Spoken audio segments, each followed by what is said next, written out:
할렐루야. 이제 선선한 바람이 좀 불고 있습니다. 가을이 다가왔습니다. 이번 가을에는 새로운 일이 많이 일어날 수 있기를 바랍니다. 지난주 한일 선교대회를 하면서 온라인으로 예배를 드리지만 새로운 일이 일어날 것 같은, 특별히 일본 교회를 바라보면서 그런 마음을 주셨습니다. 일본뿐만 아니라 우리 함께 예배하는 대한민국, 특별히 세상의 빛 동강교회에 새로운 일의 역사가 일어날 수 있기를 다시 한번 간절히 축원합니다. 자, 이제부터 새로운 설교 시리즈가 진행이 됩니다. 가스펠 프로젝트를 따라서 구약을 2년 동안, 신약을 첫 해 저희들이 함께 나누고 있는데요. 지금부터 6번 동안은 예수님의 구원에 관해서, 십자가에 관해서 6번의 시리즈가 이어지고, 그 다음 6번은 부활에 관한 말씀을 드리고자 합니다.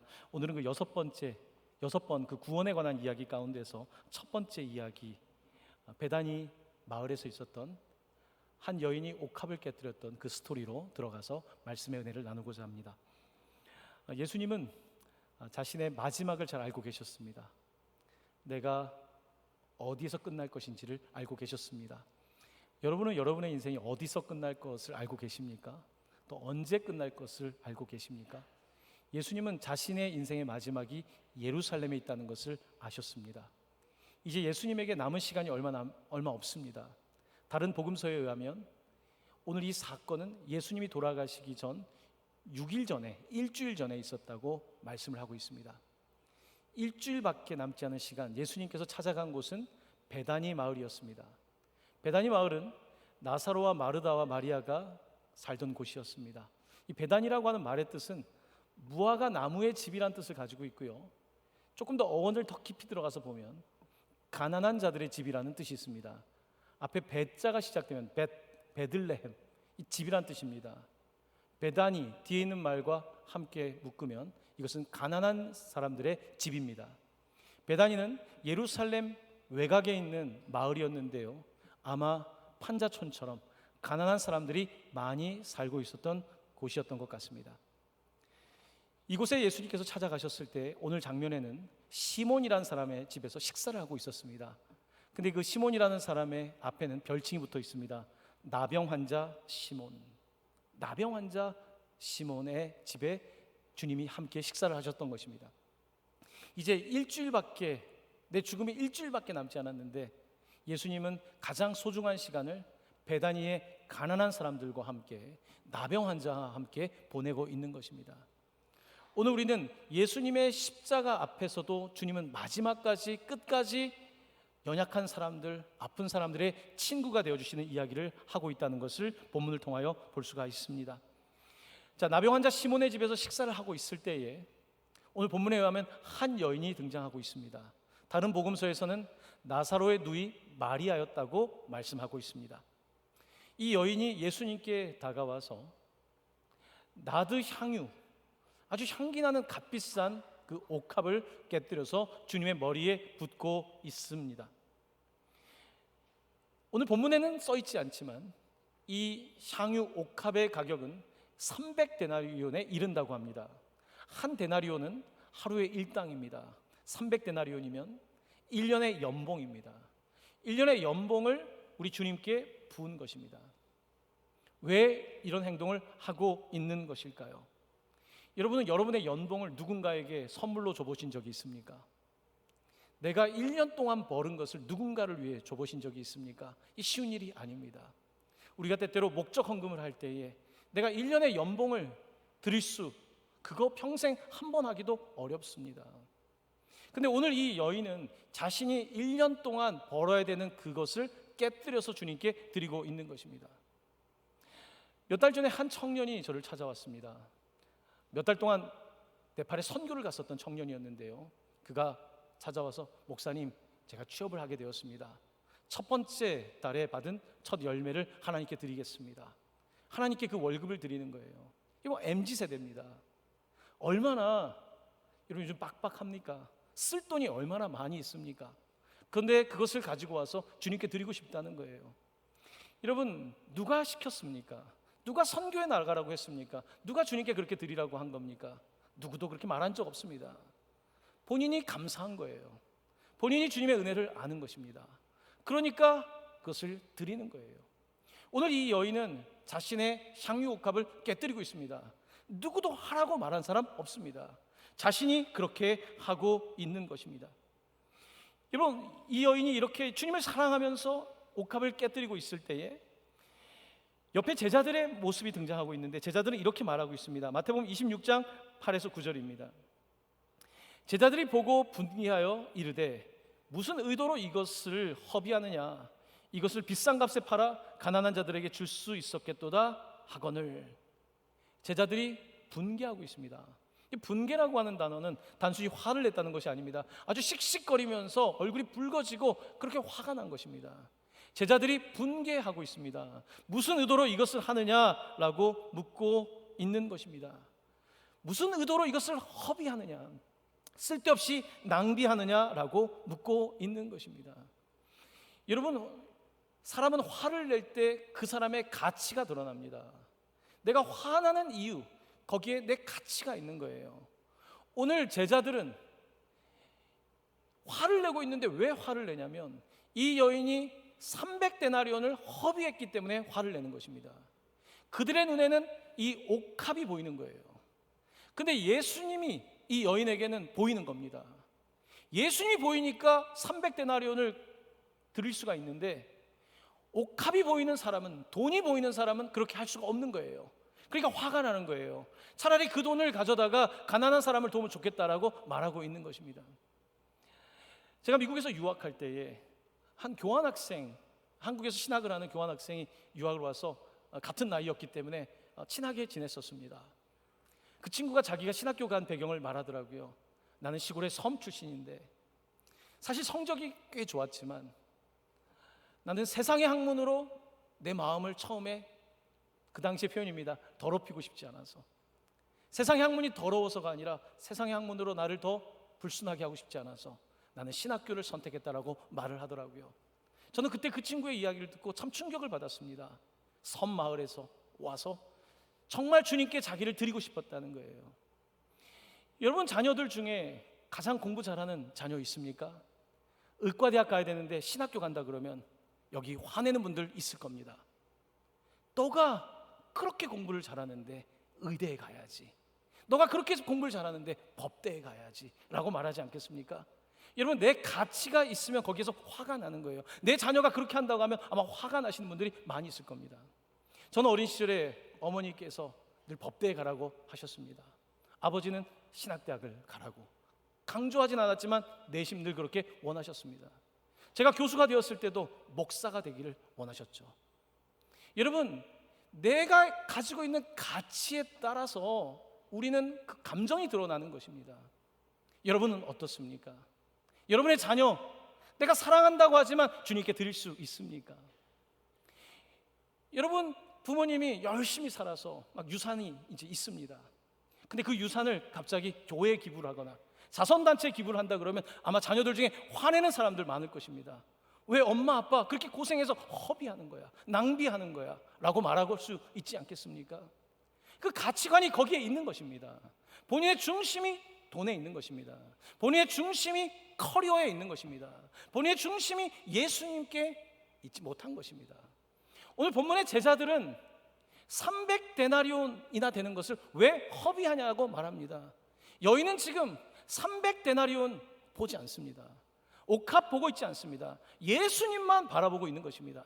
그러기에 자신의 것을 드릴 수가 있는 것입니다. 어떤 사람에게는 허비이고 낭비이지만 어떤 사람에게는 사랑이고 예배인 것입니다. 그렇습니다. 오늘 우리는 이 제자들의 모습을 바라보면서 우리의 모습을 대입해서 봅니다. 보통 우리는 이런 상황에서 이렇게 말하죠. 특별히 남성 중심적인 입장에서 이 여성에게 이렇게 말할 것입니다. 넌 너무 감정 중심적이야. 아마 후회하게 될 거야. 300데나리온을 깨뜨리는 거 후회하게 될 거야. 왜 판단을 못하니? 이성적으로 생각하고 합리적으로 생각하라고 말할 것입니다. 여러분, 사랑에 대차대조표가 있습니까? 사랑에 손익계산서가 있습니까? 사랑은 대차대조표, 손익계산서를 넘어가는 것입니다. 오늘 이 여인은 예수님을 사랑하고 있는 것입니다.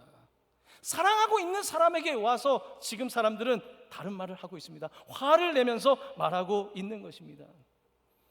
폴 틸리라고 하는 신학자는 오늘 본문에 나와 있는 이 여성의 행동을 이끌어서 holy waste, 거룩한 허비, 거룩한 낭비라고 말하고 있습니다.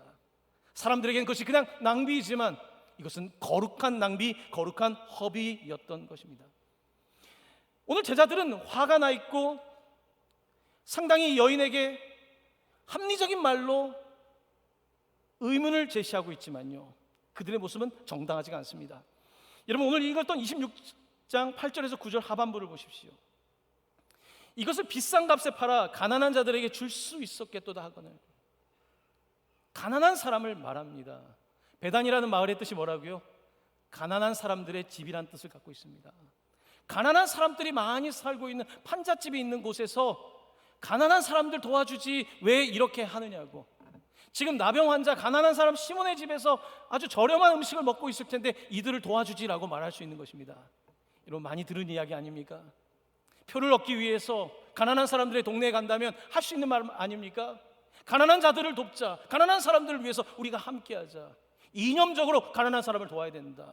진보든 보수든 그런 이념적인 방식으로 가난한 사람을 말하는 것이겠죠. 자, 오늘 본문은 제자들이라고 말하고 있지만 다른 성경에서는 이 일을 주도했던 사람을 가룟 유다라고 말하고 있습니다.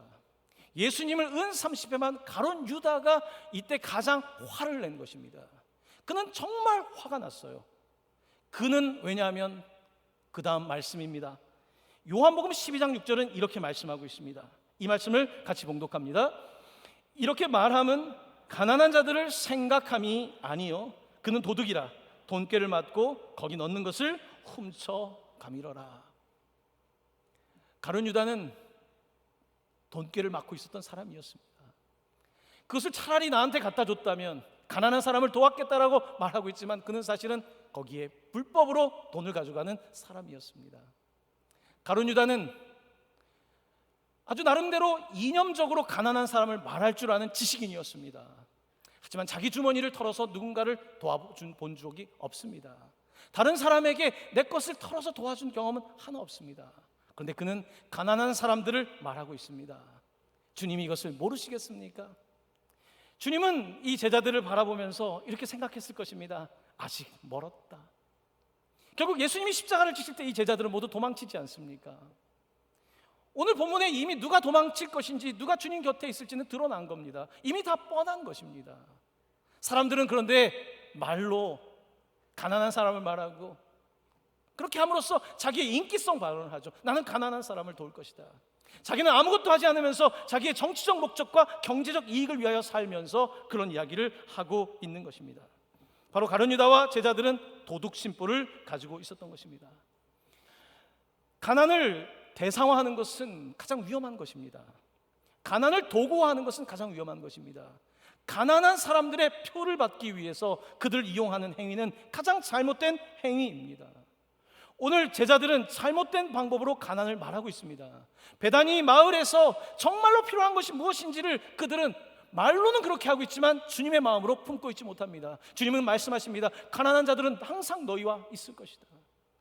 베다니 마을은 여전히 있는 것입니다. 판자촌은 여전히 있는 것입니다. 너희들이 해야 될 일인데 지금 나한테 드리는 연보를 가지고서 나한테 드리는 것을 가지고서 가난한 사람을 돕자라고 하는 말은 정말 스스로 모순된 것이라고 주님은 말씀하고 있는 것입니다.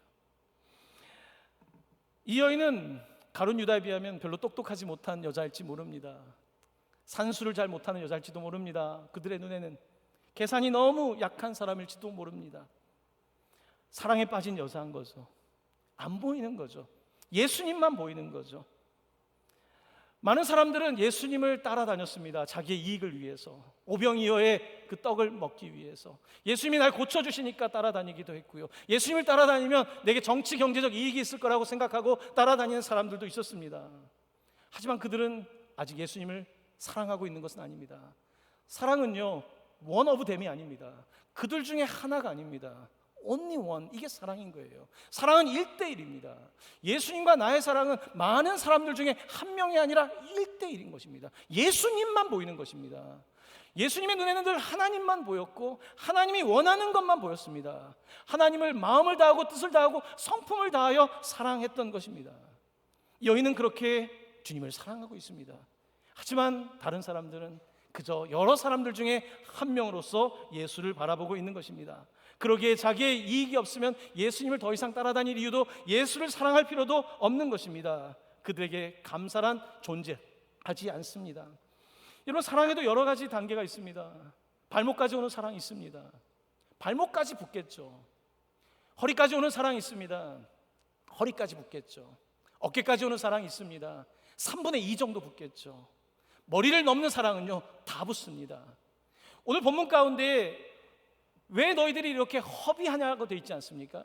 왜 여인에게 허비하냐고. 이 단어의 원어를 찾아보면 이것은 destruction, 왜 파괴하느냐, 왜 이것을 갖다가 파괴까지 하면서 그걸 깨가지고 붓느냐. 조금 향수니까 조금만 뿌려드리면 되는 거 아니냐, 머리에 조금만 부으면 되는 거 아니냐, 근데 굳이 그것을 다 부어야 되느냐라고 묻고 있는 것입니다. 굉장히 합리적인 이야기입니다. 하지만 주님은 그 합리적인 이야기를 듣고 싶은 것이 아닙니다. 왜냐하면 예수님은 이 땅에서 이제 6일밖에 남지 않았습니다. 여러분의 인생이 일주일 남았다면 여러분에게 3천만 원이 무슨 의미가 있습니까? 여러분에게 인생이 일주일 남았다면 내가 평생 가져온 유산이 무슨 소용이 있습니까? 오늘 이것을 여인은 알고 있습니다. 그런데 제자들은 알지 못합니다. 왜 모를까요? 예수님이 말씀하셨는데 왜 이 사람은 아는데 저 사람은 모르고 있는 것일까요? 여러분, 오늘 이 본문의 주인공을 마리아라고 하죠. 나사로의 동생에게는 2명이 있었죠. 마르다와 마리아. 마르다는 음식하고 예수님을 잘 섬기는 사람이었죠. 성경에 보면 마리아는 어땠습니까? 예수님 앞에서 듣는 사람이었죠. 마리아는 예수님의 말씀을 들었던 거예요. 예수님이 돌아가실 것을 알았던 거예요. 다른 제자들은 그게 안 들리는 거예요. 예수의 십자가가 안 들리는 거예요. 내 이익만 보이는 거예요. 왜 300데나리온을 깼을까? 그것만 보이는 거예요. 내가 어떻게 하면 더 이익을 남길 수 있을까? 내가 어떻게 하면 좀 더 편하게 살 수 있을까? 여기에만 관심이 있는 겁니다. 하지만 이 여인은 달랐던 거예요. 예수님의 말씀을 들었던 것입니다. 예수님의 말씀을 들었는데 문자 그대로 들었습니다. 예수님이 돌아가실 것을 알았습니다. 예수님이 며칠 있으면 아무 소용없지 않습니까? 나를 유일하게 사랑해준 이 예수님 없이 내가 어떻게 살겠습니까? 그러니까 아깝지가 않은 거예요. 이 여인의 계산법이 틀린 것입니까? 이 여인은 바보인 것입니까? 그렇지가 않습니다.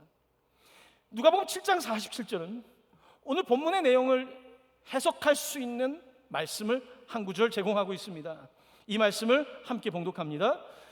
이는 그의 사랑함이 많음이라 사함을 받은 일이 적은 자는 적게 사랑하느니라. 아멘. 사랑을 많이 받은 거예요. 많이 느낀 거예요. 그러니까 그렇게 하는 거예요. 사함을 받은 일이 적은 사람은 그렇게 하지 않습니다. 내가 정말 죄인이고 주님이 날 위해 돌아가셨다는 것을 안다면 이렇게 반응할 수밖에 없는 것 아니겠습니까?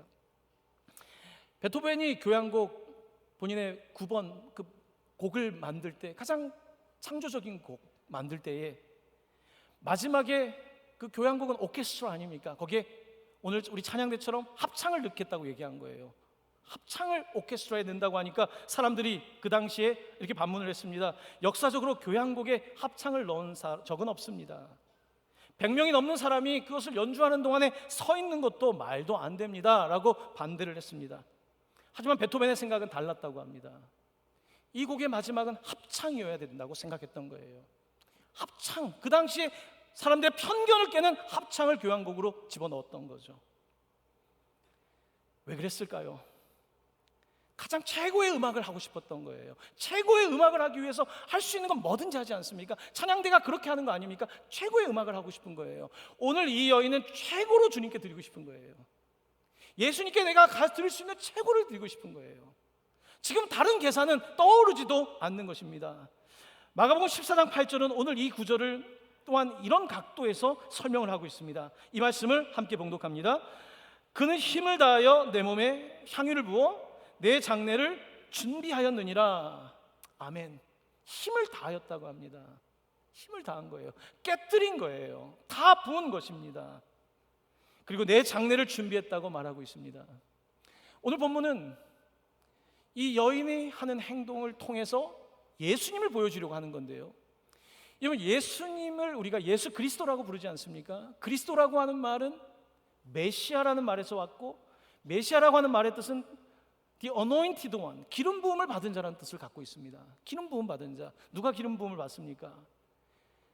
구약 성경을 보면 왕이 기름 부음을 받습니다. 누가 기름 부음을 받습니까? 선지자가 기름 부음을 받습니다. 누가 기름 부음을 받습니까? 제사장이 기름 부음을 받습니다.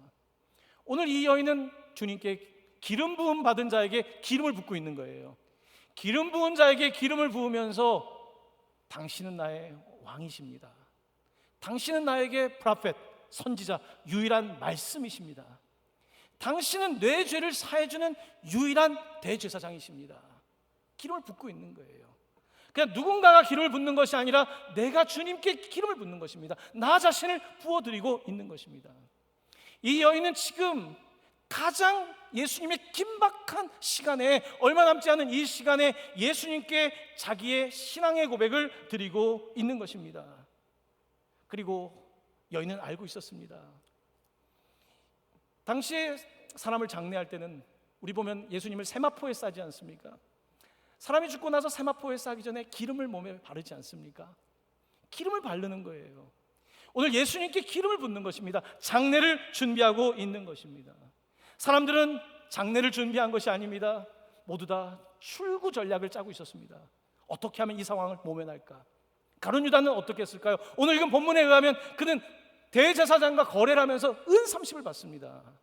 내가 예수님을 따라다녔지만 이제는 빠져나가야 되는 거예요. 지금은 더 이상 예수를 따라다녀봤자 내게 희생만 따를 거니까 출구 전략을 생각하는 그때에 이 여인은 주님께 자신의 모든 것을 쏟아내고 있습니다. 오늘 본문의 이야기를 통해서 우리는 두 부류의 사람들을 볼 수가 있습니다. 한 부류는 돈의 경제학을 따라 사는 사람이고, 또 한 부류는 은혜의 경제학을 따라 살아가는 사람입니다. 이분 돈의 경제학 없이 어떻게 살겠습니까? 이분 자녀들에게 돈에 대해서 가르치시죠. 돈이 얼마나 벌기가 어려운 건지, 돈을 어떻게 관리해야 되는 건지. 또한 유대인들은 아이들에게도 주식을 살 수 있도록 투자할 방법들을 가르쳐 주지 않습니까? 여러분, 돈의 경제학을 가르치는 건 맞습니다. 돈의 경제학을 배우지 못하면요, 서바이벌, 생존이 안 됩니다. 돈은 반드시 배워야 되는 거예요. 하지만 돈의 경제학만 가지고 세상을 살 수 있습니까, 여러분? 돈만 있으면 됩니까? 사랑 없이 되겠습니까? 아니죠. 은혜의 경제학이 있어야 되겠죠. 정말로 우리에게 필요한 것은 돈의 경제학도 필요하지만 은혜의 경제학도 필요한 거예요. 은혜의 경제학은 무엇입니까? 그것은 생존에 관한 것이 아니라 생명에 관한 것입니다. 서바이벌에 관한 것이 아니라 라이프, 조회, 생명에 관한 것입니다. 그 생명에 관한 경제학이 오늘 이 여인에겐 있는 거예요. 내가 단순히 수학적으로 계산을 해서 주님께 드리는 것이 아니라 그 받은 은혜가 너무 크기 때문에 거기에 내가 반응하고 있는 것입니다. 돈의 경제학이 양이라면요, 은혜 경제학은 질입니다. 돈의 경제학이 생존에 관한 거라면요, 은혜 경제학은 생명에 관한 것입니다. 돈의 경제학이 손익계산서라면요, 은혜 경제학은 손익을 뛰어넘는 하나님의 구원입니다. 오늘 성경은 우리에게 분명히 그것을 말하고 있는 것입니다. 하지만 오늘 우리는 그 말씀을 참 이해하기 어려운 사람들입니다. 왜냐하면 우리의 수준이 돈의 경제학에 머물러 있기 때문입니다. 은혜 경제학을 제대로 이해하지 못하기 때문입니다. 여러분, 사람은 다 자기의 기준과 수준이 있습니다. 자기의 수준에서 벗어나려면요, 어떻게 해야 될까요, 여러분? 자기의 수준을 벗어나 봐야 되는 거예요. 그래야지 새로운 일이 일어나요. 늘 그 자리에 있으면 새로운 일이 안 일어나요. 제 인생에 새로운 일이 일어난 건요, 제가 배낭을 짊어 메고 대학교 때 6개월 여행을 떠났던 거예요. 여행 중에 몇 번 죽을 뻔했었습니다. 유럽에서 죽을 뻔했습니다. 한번 내가 생각한 수준을 넘어가 봐야 되는 거예요. 그것을 넘어가지 않으면 늘 거기에 맴돌게 돼 있습니다. 자기 수준을 넘어가는 것, 자신이 생각하는 상식과 지식과 경제를 넘어가서 해봐야지 인생의 참맛을 아는 거죠. 오늘 본문 가운데 이 여인은 돈의 경제학에 있어서는 가룟 유다랑 다른 제자들만 하지 못했지만 이 여인은 정말로 인생을 멋지게 사는 사람이었습니다. 여러분, 소위 세상에서 멋진 게 돈을 번 부자들의 이야기를 들어보십시오. 그들이 돈의 경제학으로 돈을 버는 게 아니더라고요. 그들은 베풀 줄 알더라고요. 베풀기 때문에 돌아오는 거예요. 베풀기 때문에 돌아오는 것이지 절대로 내가 계산한 손익계산서대로 움직여서는 절대로 거부가 될 수 없습니다. 하나님 나라도 마찬가지입니다. 내 계산서대로 움직여서 하나님의 역사가 일어나는 법은 없습니다. 내가 생각한 것 그 이상의 헌신이 필요한 거예요. 그렇지 않으면 절대로 우리의 삶의 기적은 일어나지 않는 것입니다. 지난주에 한일 선교 대회를 하고요, 놀라운 일이 있었습니다.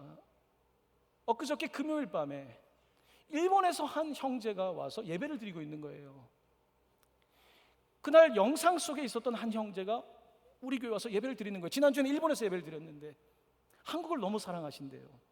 2019년도에도 한국을 왔었는데 예배가 드리고 싶어서 금요일에 이곳에 왔다는 거예요. 오늘도 교회 와서 예배를 드리겠다는 거예요. 여러분, 새로운 일은요, 뻔한 곳에서가 아니라 뭔가 새롭게 하는 곳에서 일어나는 거예요. 한 사람이 새로운 일을 일으키는 것 아닙니까? 오늘 이 한 여인이 새로운 일을 일으키는 것이거든요. 많은 제자 12명이 아니라 한 사람이 이런 변화를 가져오는 것입니다. 이번 가을에 가을 맞이를 하면서 성도의 기도 주간이라고 해서 제가 그 코로나 중에 계속 기도를 여러분께 독려하고 있습니다. 이번에 제목은 성령의 신바람 한국교회사입니다. 요즘 신바람 나는 일이 없으시죠? 사람들이 다 걱정만 많더라고요.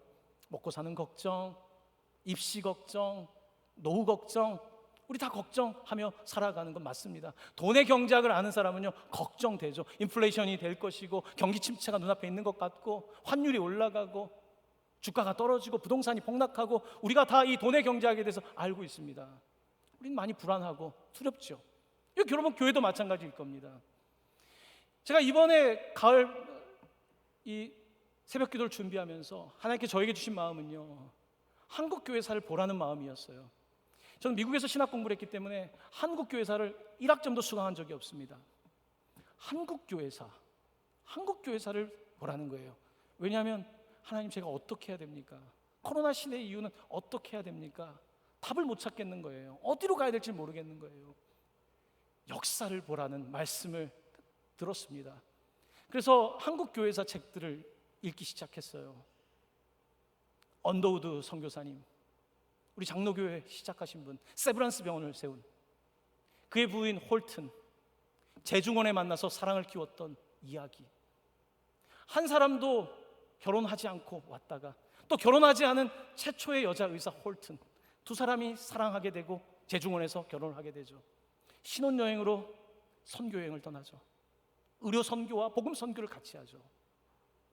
언더우드 선교사가 한국에 올 때 어머니는 반대했죠.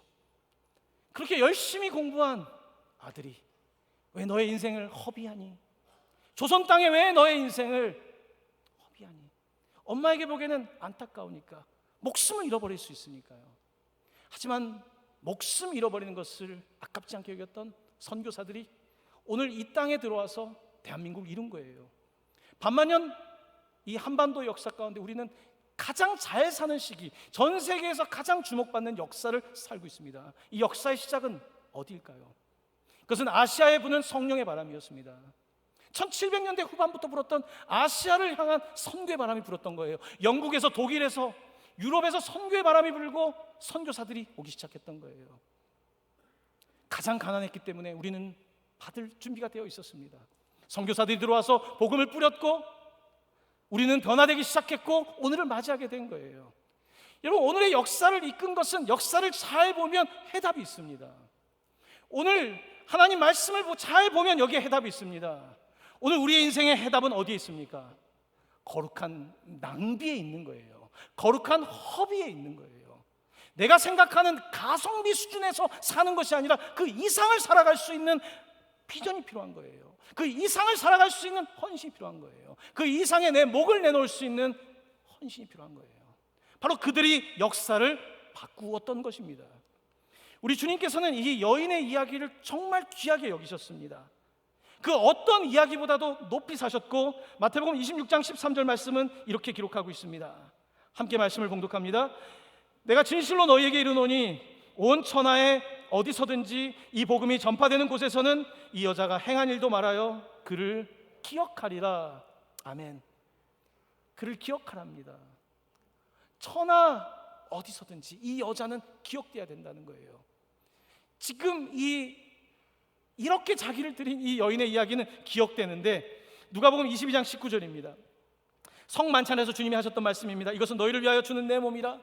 너희가 이를 행하여 나를 기념하라. 주님이 기억하라고 했던 말씀 중에 최후의 만찬, 성찬을 기억하라고 하신 주님께서 이 여인을 기억하라고 하시는 거예요. 성찬만큼이나 이 여인의 모습을 기억하라고 말씀하고 있는 것입니다. 오늘 우리 시대는 허비하는 것을 두려워합니다. 계산 안에서 정확하게 움직이는 것을 좋아합니다. 하지만 역사를 이끌었던 사람들을 찾아보십시오. 그들은 대차대조와 손익계산을 넘어선 사람들이었습니다. 그들은 자기의 삶을 던진 사람들이었습니다. 그들이 바로 오늘의 역사를 만든 것입니다. 우리 교회도 놀라운 히스토리 역사의 주인공들이 있습니다. 자기의 정말로 알라바스터자 이 옥합을 깨뜨렸던 여인처럼 다 깨뜨린 권사님이 있습니다. 다 깨뜨렸습니다. 주님께 다 드렸습니다. 그러기에 교회가 있는 것 아니겠습니까? 기적은 절대 그냥 일어나지 않습니다. 바로 이 여인처럼 자신을 드릴 때에 기적이 나타나는 것입니다. 오늘 본문의 이야기는 결국은 우리 주 예수님에 관한 이야기를 하려는 것입니다. 예수님의 죽음과 구원을 말하려고 하는 것입니다. 예수님께서 베다니 가장 가난한 마을에 찾아오셨습니다. 예수님께서 중풍병자 시몬 같은 우리를 찾아오셨습니다. 예수님께서 아무도 알아주지 않는 한 여인에게 다가가셨습니다. 주님께서는 자신의 옥합을 깨셨습니다. 머리에 가시관을 쓰시고 옆구리에는 창자국과 못자국을 가지시고 보혈을 흘리셨습니다. 마지막 피 한 방울까지 주셨습니다. 그는 옥합을 깨뜨린 것이 아니라 자신을 깨뜨렸습니다. 자신을 깨뜨리고 주셨습니다. 바로 그곳에 구원의 역사가 나타났다고 성경은 우리에게 증언하고 있는 것입니다. 바로 이 여인은 예수의 이야기를 하는 사람인 것입니다. 사랑하는 성도 여러분, 마지막으로 말씀을 맺고자 합니다. 사도 바울이 마지막으로 쓴 편지인 디모데후서 4장 6절입니다. 함께 읽습니다. 전제와 같이 내가 벌써 부어지고 나의 떠날 시각이 가까웠도다. 아멘. 바울은 자신이 죽을 때를 알고 있었습니다. 예수님처럼요. 나는 전제, 포도주를 붓는 것입니다. 제사의 마지막 포도주를 붓는 나는 전제와 같이 벌써 부어지고 있습니다. 내 떠날 시각은 너무나 가까워졌습니다. 바울은 그의 평생 동안 예수님을 흠모했습니다. 그는 늘 어떻게 하면 나를 다 볼 수 있을까? 그는 자신이 부어지고 있다는 것을 알고 있었던 것입니다. 사랑하는 성도 여러분, 결국은 다 붓고 가야 됩니다. 그런데 부으려면요, 훈련이 필요합니다. 지금부터 붓지 않으면 나중에 부을 수가 없습니다. 내가 옥합을 깨뜨린다. 옥합을 깨뜨리기 전에 발목만큼이라도 부어봐야 됩니다. 붓지 않고 어떻게 신비를 알겠습니까? 우리가 아이들에게 돈의 경제학을 가르쳐야 되지만요, 은혜의 경제학을 가르쳐야 됩니다. 10의 하나를 드릴 수 있는 것 가르쳐야 됩니다. 10의 하나를 줄 수 없는 사람이 어떻게 남에게 뭔가를 베풀 수 있습니까? 그런 사람은 거부가 될 수 없습니다. 자기 것을 줄 수 있는 사람, 자기 것을 내놓을 수 있는 사람만이 하나님이 주시는 복을 누릴 수 있는 것입니다. 원리는 우리가 생각하는 상식 그 바깥에 있다는 사실을 기억하셔야 되는 것입니다. 사랑하는 성도 여러분, 오늘 우리 교회에도 이렇게 저렇게 자기를 붓는 분들이 있습니다. 저희 아이 교회학교 선생님이 보니까 토요일마다 쿠키를 구워가지고 매일 아이들을 주시더라고요. 매일 쿠키를 한 번도 빠지지 않고 구우시더라고요. 선생님이 아이들을 생각하는 것이겠죠. 아이들의 선물을 꼬박꼬박 챙겨서 주는 선생님들이 있습니다. 교회 식당에서 남모르게 봉사하는 분들이 있습니다. 성도님들의 아픔을 하나하나 기록해서 기도하는 팀이 있습니다. 여러분들을 위해서 뒤에서 기도하는 광장도 있고 진장도 있고 우리 성도님들이 있습니다. 늦은 시간 졸리는 눈을 뜨고 말씀을 준비하는 목회자들이 있습니다. 무언가 내가 조금 더 할 때에 기적이 일어나는 거예요. 사랑하는 성도 여러분, 저는 오늘 여러분에게 도전하고 싶습니다. 새로운 일이 일어난다. 지난주에 플랜카드를 띄웠습니다. 새로운 일이 일어나던가요? 새로운 일이 일어난다고 하면 일어납니까? 아닙니다. 무언가 그 이상을 해야지만 새로운 일은 일어나는 거예요. 여러분과 상식과 지식과 내가 생각하는 계산을 넘어서서 무언가 더 이상을 할 때에 새로운 일이 일어나는 것입니다. 저는 우리 교회에 새로운 일이 일어나길 바랍니다. 여러분의 인생에 새로운 일이 일어나길 바랍니다. 적당히 살지 않기를 바랍니다. 여러분의 삶이 부어지길 바랍니다. 마지막 때까지 붙는 삶 다 비우고 가는 삶이 될 수 있기를 예수님의 이름으로 간절히 축원합니다. 아멘. 이 시간 함께 찬양 드리겠습니다.